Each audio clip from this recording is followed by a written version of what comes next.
Have you ever been so exhausted you fell asleep in public without even realizing it? Rachel, a single mom barely holding it together, dozed off on a stranger's shoulder on a crowded city bus and woke up at the edge of a new life. What started as a simple act of kindness soon unraveled secrets from the past, healed old wounds, and turned two strangers into something neither of them expected: a family. Stick around till the end because you'll see that sometimes love shows up unannounced and turns your whole world upside down. If you love stories that move you, hit that subscribe button now. Like, share, and drop a comment. And get ready, because this story is too emotional not to feel. All she needed was 5 minutes to rest her head, but she fell asleep on a stranger's shoulder and woke up to a life she didn't recognize. Rachel didn't expect kindness from the world anymore. She carried a sick child in her arms, the weight of a lonely journey on her back, and a tired silence in her chest that hurt more than her body ever could. But on that cramped, overheated Tuesday night bus, she found something she hadn't felt in months: peace. And it all started with one simple gesture: a man who didn't move away, a man who held her daughter gently, a man who saw her even without knowing her name. Like, share, and commenting. Your presence here helps keep this space full of humanity and emotion. After she stepped off that bus, Rachel walked through the wet streets with Ellie asleep in her arms, feeling something unfamiliar inside her. It wasn't fear, she was used to that. It was something else. A distant memory of being cared for, of not carrying the world alone. The shoulder she'd rested on still felt warm. And that tiny detail, as simple as it seemed, shook her in ways she didn't know how to name. The streets were quiet. Streetlights flickered.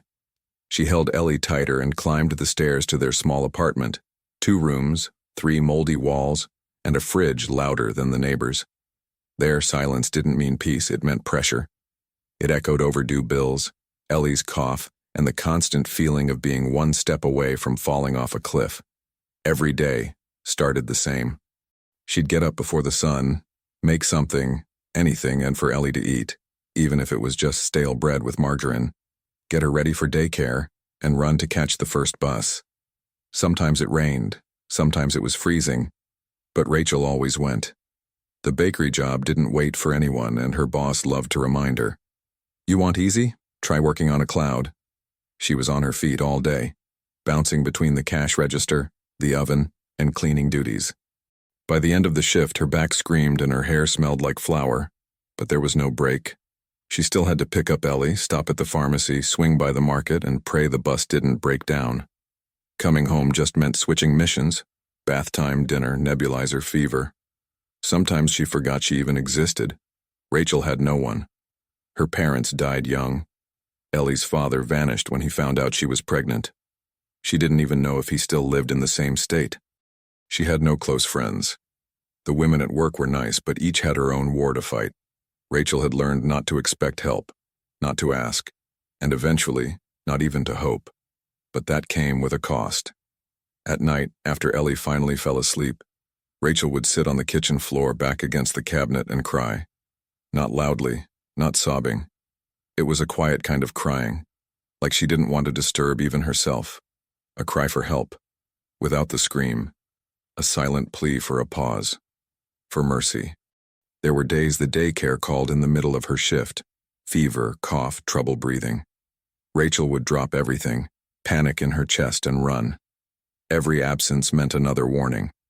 Another step toward getting fired. Another step toward falling apart. She lived in a brutal limbo, between earning a living and caring for her child, and she was constantly failing at one or the other. Ellie's health was always a concern. At just 3 years old, she was tiny for her age, with a weak immune system and eyes too sad for someone so little. Rachel did her best to stay upbeat, but it was hard when she couldn't even afford fresh fruit regularly. Everything was counted, even milk, and every cold snap brought more breathing problems. Rachel didn't beg, but she wasn't proud either. She'd gone to church food drives, accepted hand-me-downs, shared basic groceries with neighbors. But the pain, that she kept to herself. She didn't even remember how to open up anymore, and deep down she believed no one would understand. Or worse, no one would care. So that moment on the bus, that one tiny instant where a man welcomed her weight, held her baby with care, and didn't push her away, etched itself into her, like a flicker of light in a tunnel that had no end. She didn't know his name, didn't know why it moved her so much, but she felt it. Something had started that night. Rachel was 29, but her eyes carried decades of quiet battles. She was beautiful, though almost no one noticed. Her face was always hidden beneath dark circles and tired lines. Her brown hair always pulled back in a messy bun. Her bakery uniform faded and shapeless, hiding her figure and her dreams. But behind that ordinary exterior lived an extraordinary woman. The world just hadn't slowed down enough to see her yet. She got pregnant at 25, thinking she was in love. The baby's father disappeared the moment she told him. "This isn't for me," was the last text he ever sent. She faced it all alone, terrified, broke, and clueless. But the love for Ellie grew before she was even born, and it changed everything. Rachel had been studying early childhood education. She dreamed of teaching, of having her own classroom, of being part of something that mattered. But motherhood came like a wave, washing away everything else. She dropped out, left her internship, took whatever job she could find. When Ellie was born premature, with breathing issues, Rachel's world shrank to a single focus: keeping her daughter alive. Still, she never lost her kindness. She was the kind of person who'd give away her last piece of bread, who'd hold the door for a neighbor, who'd help a stranger get a stroller onto the bus. But life hit her again and again. Over time, she built up a shell. She still smiled, but it dimmed. Still dreamed, but quietly. Still loved, but guarded. Inside, she was a contradiction. Strong enough to face the world alone. Fragile enough to fall apart when no one was watching. She cried in the shower, wrote feelings on scraps of paper, then burned them. Kept old wounds buried deep where no one could touch. Carried guilt that was never hers, like not giving Ellie her own room or a dad. But when she looked at her daughter, it all made sense again. Ellie was her compass, her courage in a tiny body. Rachel invented games with plastic spoons, spun fairy tales during fevers, and drew entire worlds with borrowed crayons. She wanted Ellie to have a light childhood, even if the world was heavy. Still, there were nights Rachel just wanted to disappear. Not out of weakness, but from exhaustion. She felt invisible, like nothing she did mattered. Like her best was always barely enough. But the moment Ellie coughed in the dark or whispered, "Mommy," Rachel snapped back. Because giving up wasn't an option, because she'd promised, "As long as I'm breathing, you'll never be alone." She was scared of the future, scared of failure, scared Ellie might get sicker. But what hurt the most was the fear of being forgotten, of living a whole life just surviving, of never being called by her name again, only Ellie's mom or the bakery girl, of never being seen as a woman, as someone who once had dreams. That's why that night on the bus hit her so hard. For just a second, she wasn't a tired mom. She was a woman who was held, a human who was embraced, wordlessly. Someone who, even by accident, had rested in the right place. And no matter how much she tried to dismiss it, she knew. That hadn't been nothing. Something had started to change. The next morning, Rachel woke up with a sore throat, heavy eyes, and Ellie coughing nonstop. Like the universe was reminding her that nothing changes that easily. She boiled water with chamomile, made a makeshift steam treatment with a wet towel and a kettle, and got dressed in a rush. She was already late. Again. At the bakery, her boss gave her that look, the one that said everything without saying a word. Rachel headed straight to the back to grab boxes and stock the shelves before customers came in. With a stiff back and stinging eyes, all she could think was, one more day, just get through one more. But every day was a mountain, and the top just kept getting farther away. After work, she stopped by the pharmacy. Ellie's meds had run out. The prescription was expired. The pharmacist shook his head. "I can't sell without a new one." She smiled tightly, thanked him, and walked out as the world spun around her. She took a deep breath and headed to the clinic. But the line had already closed. She went home empty-handed and full of guilt. The kitchen light had blown. The power bill was 3 days overdue. The milk was half gone. The beans wouldn't last the week. Rachel calculated everything like cracking a code. If I skip the bus on Friday, I can buy 1 more liter of milk. If we skip dinner tonight, we'll have bread for breakfast. It was cruel math. The numbers never worked, and she was always the one coming up short. Sometimes Ellie asked for the smallest things: a chocolate cookie, a toy from the corner shop, a popsicle after daycare. Rachel would say next time, but that next time never came. And each no felt like a cut. Not because of the thing denied, but because of the quiet in Ellie's eyes. Like she already knew the world was full of no's. One day, a co-worker at the bakery mentioned a cleaning job at a better hotel. Rachel got excited, but when she got home to write a resume, she realized she had no computer, no printer, no time to get to a print shop. She tucked the idea away and tried to forget. But the bitter taste stayed. It felt like being stuck in a maze with your legs tied. There were silent judgments too. Other moms at daycare gave her side eyes when Ellie wore the same clothes again. A neighbor once said, "Maybe find a real dad for that girl." Even at the market, when she paid with coins, people stared. Rachel acted like it didn't hurt, but it did. Like every look was a reminder. You're not enough. Sundays were the worst. While other moms posted pictures at parks and restaurants and birthday parties, Rachel and Ellie colored on the living room floor. It was all she could give, but even that had beauty. Ellie smiled with a crayon in hand, and Rachel thought, if this is all I can give, I'll give it with love. But sometimes love wasn't enough to erase the fear, and even after all this, she kept going, not out of stubbornness, but out of love, out of faith, out of not having another option. Rachel was one of those invisible people who hold the world together, and even when everything seemed stacked against her, there was a part of her, small but unshakable, that refused to quit. Something inside her whispered, "There's still more."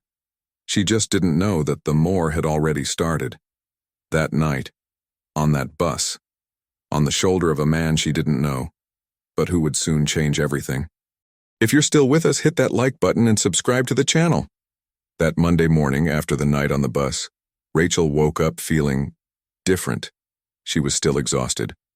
Her routine hadn't changed, but deep down in her chest, something felt warmer, like the memory of that gentle shoulder had lit a small flame.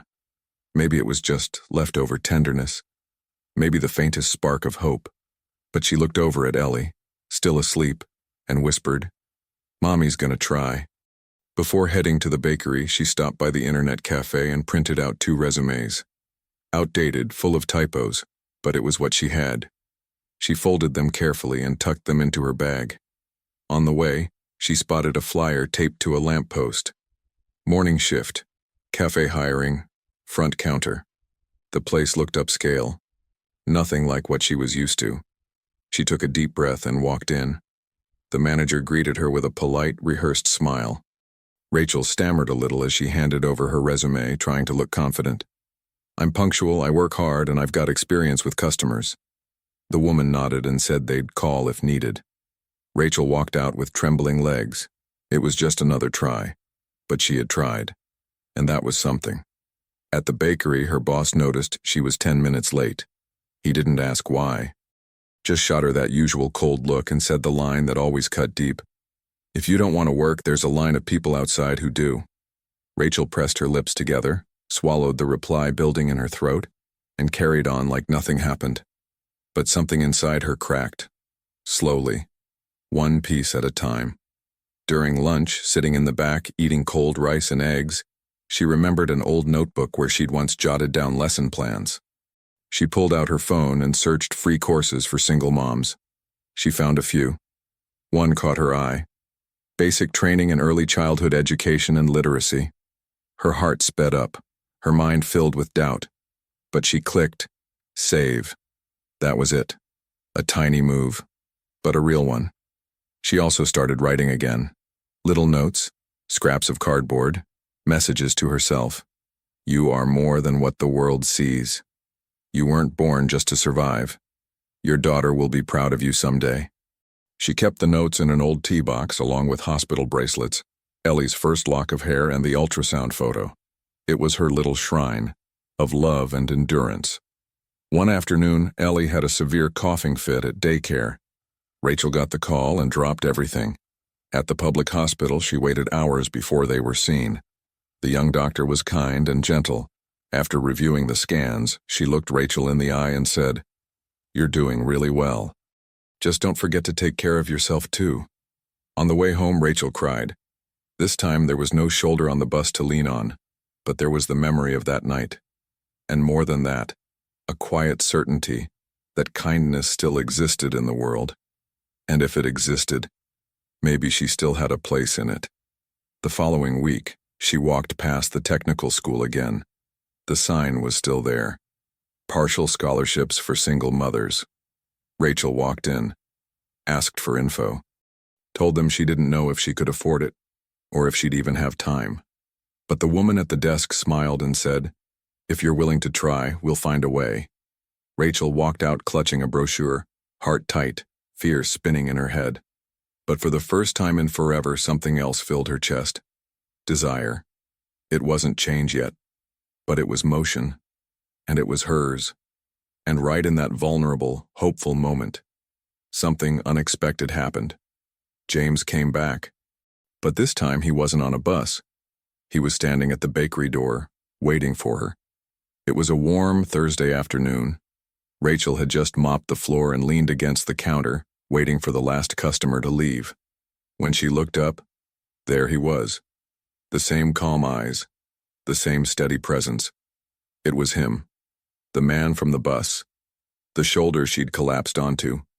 He didn't speak right away. He just held a paper bag and a soft smile. "Hey," he said, like he was afraid to interrupt something sacred. Rachel froze. "It's you. I was passing by," he lied badly. "Just wanted to drop this off for your daughter. Nothing big." She took the bag, cautious, but with a flicker in her eyes she couldn't hide. Inside, new children's clothes, fresh fruit, a portable nebulizer, and a note. "So she can breathe easier. And so can you." Rachel didn't know what to say. No one had ever done something like that for her. Ever. "Why are you doing this?" she asked, voice shaking. "Because you deserve it, even if you don't know that yet." In the days that followed, James started showing up more often. He'd buy cheese bread, sometimes juice, always low-key, never prying, never pushing, just listening. And for Rachel, that alone was a rare gift. She started talking more, told him little things. How Ellie loved to draw, how she dreamed of going back to school, how winters terrified her. James listened, really listened. And as he did, he began to see in her something far deeper than resilience. He saw the softness, the quiet strength of a woman holding her whole world together with bare hands. Sometimes they'd talk after hours, standing outside the bakery. Ellie, curled in her mother's lap, would sleep peacefully, like that man, still a stranger in name, somehow made the world feel safe. Rachel smiled more, not wide grins, just small, careful ones, like someone testing the floor before stepping forward. But they were there, and James noticed. One afternoon she asked, "Are you married?" He shook his head. "I was. She passed 2 years ago. Cancer." Rachel looked down. "I'm sorry." "Thanks," he replied. "What about you?" "I got left while I was pregnant, never heard from him again." And in the silence that followed, they shared something deeper than touch, the ache of absence. James found himself more drawn to her each day, but he didn't make promises. He respected her space, the scar behind her eyes. He didn't want to fix her, just be near her if she'd allow it. And Rachel, despite her fear, was beginning to allow it. One night he offered her a ride home. Rachel hesitated, then nodded. On the drive, they talked about childhood's favorite foods, books. She was surprised to learn he loved children's stories. "You seem like someone important, but you walk like a man who's running from something," she teased. James chuckled. Maybe I'm just searching for something I haven't figured out yet. And you think you'll find it at a corner bakery? Maybe I already did, he said, and the way he looked at her made her heart skip. Rachel didn't know what that meant. Not yet. But for the first time in forever, she felt okay being seen, being cared for. Maybe even deserving something good. And though fear still lingered, something inside her whispered, "Keep going. Just keep going." Rachel had been in her new position for a month now. She'd learned how to handle spreadsheets, inventory systems, and reports. The pace was demanding, but she liked it. She felt useful, valued. For the first time, she ate lunch in a real cafeteria, not hidden behind a bakery's back door. James, as promised, didn't give her special treatment, but he respected her deeply. And between glances and silences, something unspoken between them grew stronger every day. Everything seemed to be falling into place. Until one random afternoon, Rachel was called into HR to sign some pending documents. While she waited, her eyes landed on a folder sitting on the secretary's desk. It had James Prescott's name on it, and a photo. An old portrait. Him, holding a sophisticated-looking woman, and a little girl in his arms. But it wasn't Ellie. It was another girl, with eyes uncannily similar to hers. Rachel froze. Hours later, she couldn't shake the feeling. When she got home, she pulled out Ellie's old keepsakes. She compared pictures, did the math. She remembered the few things James had said about his late wife. Her heart raced. Something didn't add up. Something was screaming at her. Acting on impulse, she called the mother of Ellie's biological father, a woman she had never met in person. And the truth hit her like a punch to the chest. James Prescott was Matthew's brother, Ellie's father.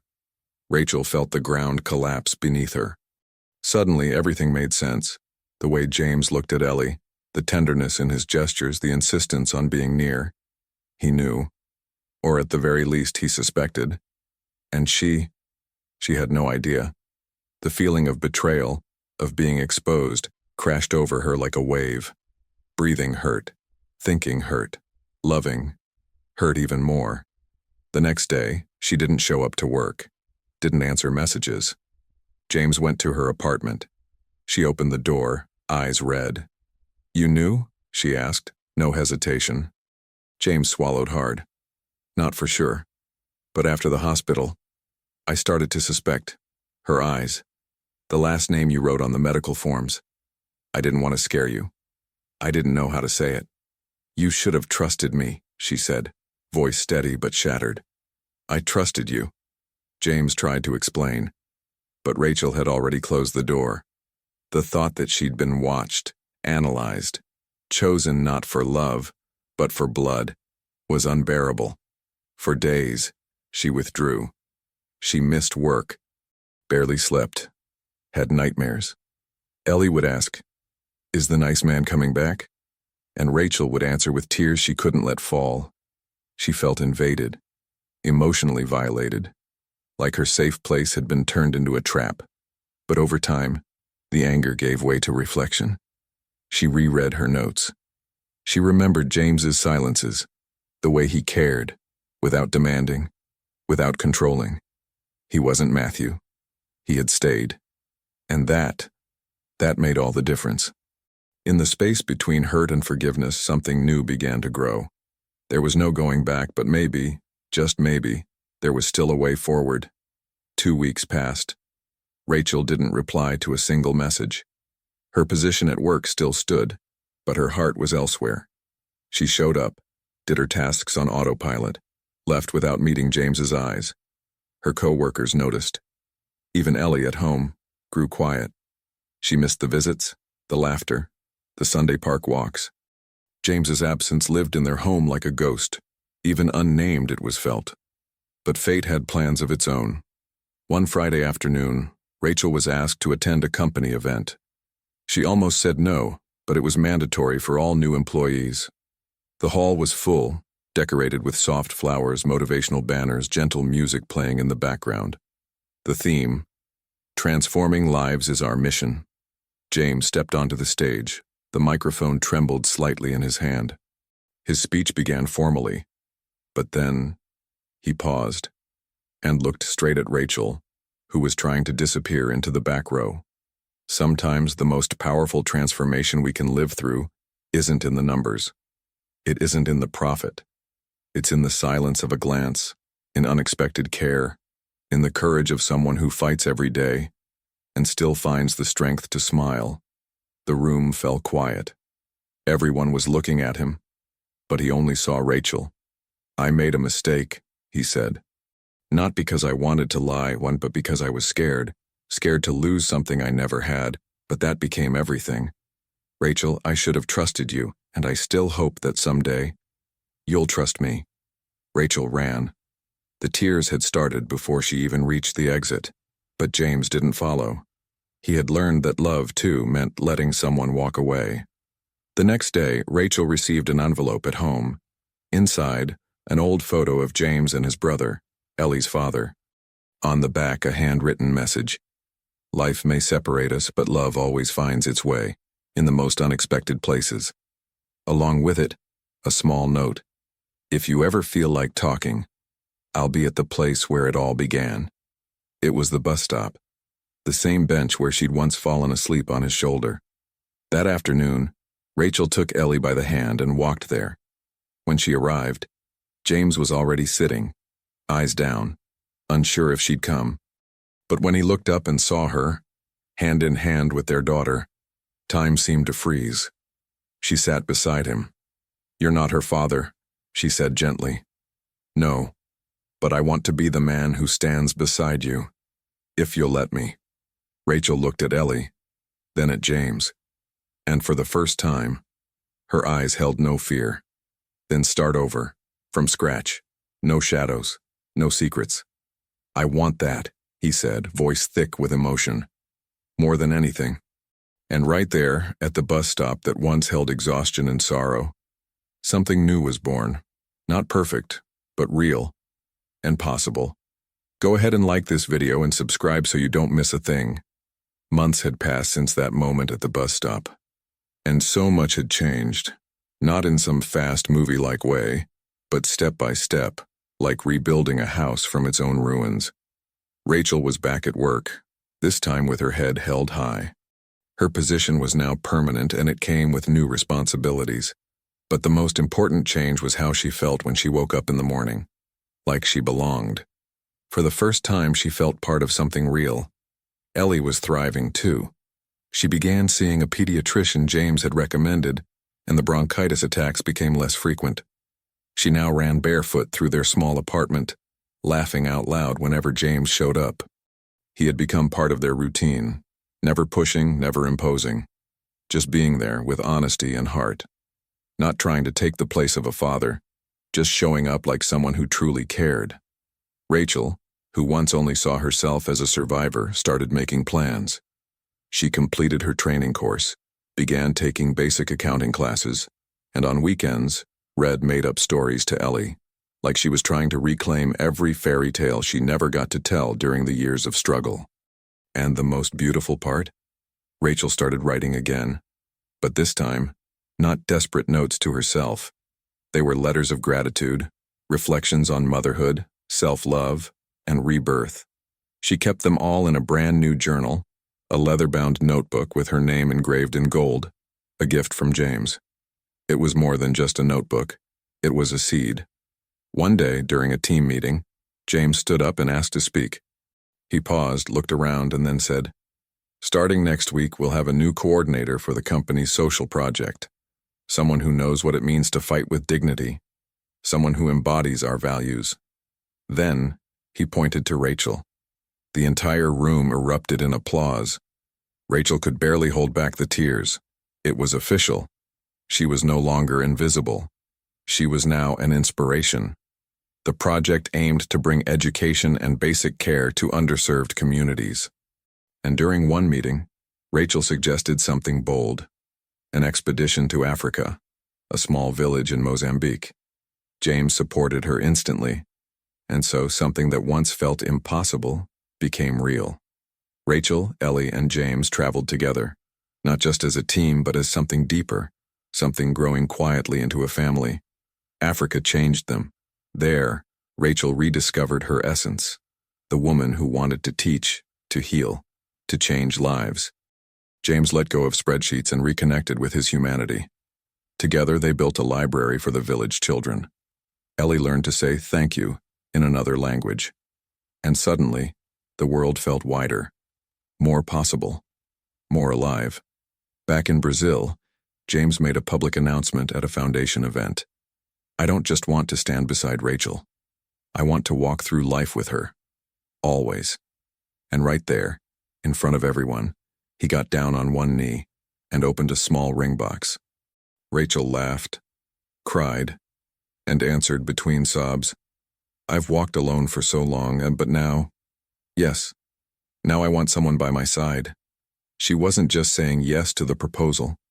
She was saying yes to a new life, to the courage to love again, to peace after the storm, to a future she had built herself.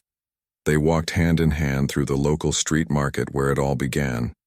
Ellie, now healthy and full of life, darted between the vendor stalls, holding a handmade toy she'd received in Africa. Rachel, hair down and wearing a light dress she had sewn herself, smiled with a serenity that once felt impossible. James, walking beside them, no longer wore a suit, just a soft cotton shirt and the calm look of someone who had finally found where he belonged. The old bakery had closed down. In its place now stood a small community bookstore, funded by the foundation Rachel now coordinated. The first book on the shelf? Written by Rachel herself. Breath, a collection of letters and stories on resilience, motherhood, and faith. It was read by tired mothers crying alone at night, by fathers who thought they didn't know how to love, by children who wanted to understand the adult world. Rachel still visited the bus stop sometimes, just to remember where it all started. That bench where she had once fallen asleep with Ellie in her arms, crushed by exhaustion, was now sacred ground. She smiled whenever she thought of that moment, of James's silent gesture, that shoulder in the middle of chaos. And she'd wonder, like she often did, what if he had moved away? What if I had woken up alone? Maybe her life would have gone down a different path, but someone chose to stay. And that changed everything. What began in fear and exhaustion ended in choice and belonging. Rachel didn't save the world, but she saved herself and her daughter, with courage, with stumbles, with love, and with someone who didn't try to fix her, but chose to walk beside her, one step at a time, carrying the weight and offering support. This isn't just a story about a tired mother and a lonely CEO. It's a story about what happens when someone is truly seen, when the world stops rushing long enough to truly notice, when a simple gesture, like holding a child for an exhausted mother, becomes a miracle. It was the same bench, the same bus, the same street, but everything had changed. Rachel, now in a soft dress and rested eyes, sat with Ellie in her lap, watching James approach with 2 cups of coffee. They smiled, that light, easy smile of people who had survived too many storms to ever doubt the calm. That bench where she once collapsed became a symbol of rebirth. And right there, James knelt again with Ellie at his side and pulled out a small ring, engraved with the letter E. This isn't just for you, he said softly. It's for her too. Because now I know, true love doesn't begin with promises. It begins with presence. Rachel said yes with tearful eyes, not just to the ring, but to the life they had chosen to build. Ellie wrapped her arms around them, too young to understand it all, but just old enough to feel the safety in that moment. Months later, they danced in the sun with children in a small African village where the foundation had launched its newest project. Rachel, now project coordinator, held books and dreams. James handed out food and listened to stories. Ellie ran barefoot through laughter and song. And it was there, in that faraway place, that Rachel realized. Pain had shaped her, but love had transformed her. Looking back, she no longer saw only hardship. She saw strength. She saw renewal. And more than anything, she saw pride. Because that's what life is. Sometimes we fall asleep at rock bottom and wake up in the arms of hope. Have you ever helped someone or been helped at just the right time? Tell us in the comments below. We'd love to hear your story. And don't forget to subscribe and turn on notifications for more stories like this. Stories that touch, heal, and remind us all that humanity still exists. We'll see you in the next story. And remember, sometimes all someone needs is a shoulder to rest on.